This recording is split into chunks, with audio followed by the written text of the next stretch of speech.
আমরা দেশ কিভাবে শাসন করব, দেশে কোন দল থাকবে, এটা ভিন্ন ইস্যু। কিন্তু ভারতীয় আধিপত্যবাদের বিরুদ্ধে আমরা সকল দল, মত, ধর্ম, বর্ণ নির্বিশেষে সকলে ঐক্যবদ্ধ।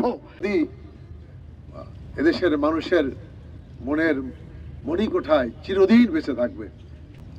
হাদি ছিলেন ফ্যাসিস্ট হাসিনার বিরুদ্ধে জুলাই আন্দোলনে একজন সম্মুখ সারির যোদ্ধা।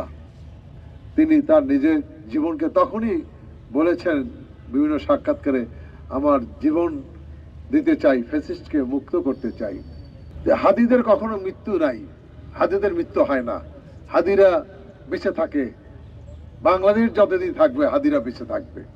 আজকে আমরা জানাজায় দাঁড়িয়ে আমরা দোয়া করব, মহান রাব্বুল আলামিন হাদিকে যেন সর্বোচ্চ স্থান জান্নাতুল ফেরদৌস নসিব করেন। দেশের স্বাধীনতার সার্বভৌমত্বে যারা বিশ্বাস করেন, এবং এই স্বাধীনতার সার্বভৌমত্ব যেমন একদিনে আসেনি, দীর্ঘ 9 মাস যুদ্ধ করতে হয়েছে, 30 লক্ষ লোকের শহীদের রক্তের মধ্য দিয়ে 2 লক্ষ মামুন ইজ্জতের বিনিময়ে আমরা স্বাধীনতা পেয়েছি। আমরা আবার নতুন বাংলাদেশ পেয়েছি এই 24শে জুলাইয়ের মধ্যে, ফ্যাসিস্ট মুক্ত বাংলাদেশ।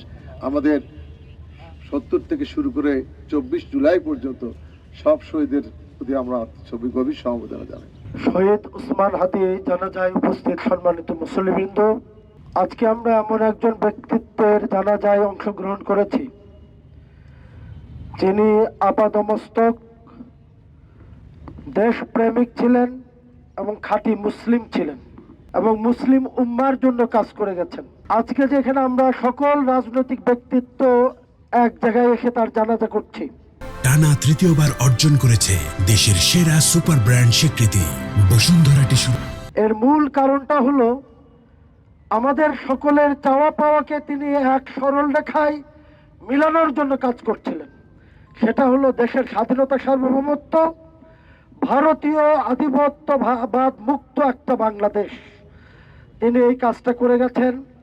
আমরা লক্ষ্য করেছি শুধু ওসমান হাদি নয়, যারাই ভারতের বিরুদ্ধে কথা বলেছে, যারাই দেশের পক্ষে কথা বলেছে, যারাই ভারতীয় আধিপত্যবাদের বিরুদ্ধে কথা বলেছে, তাদেরকেই এইভাবেই হত্যা করা হয়েছে।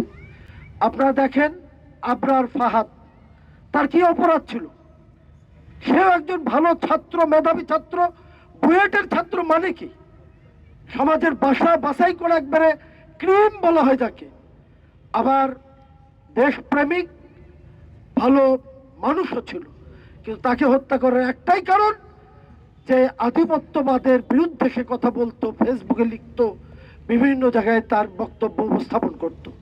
সম্মানিত ভাইয়েরা, আজকে ওসমান হাদির এই জানাজায় আমার মূল কথাটা থাকবে এইটাই, আমরা যে যে আদর্শের হয়ে যে যে দল করি, আমাদেরকে একটা ব্যাপারে ঐক্যমত্য হতে হবে, সেটা হলো বাংলাদেশের স্বাধীনতা, সার্বভৌমত্ব। এবং আমাদের স্বাধীনতা, সার্বভৌমত্ব যে একমাত্র ভারতের পক্ষ থেকেই হুমকির সম্মুখীন। সুতরাং এক্ষেত্রে আমাদেরকে দ্বিধা বিভক্ত হলে চলবে না, ঐক্যবদ্ধ থাকতে হবে।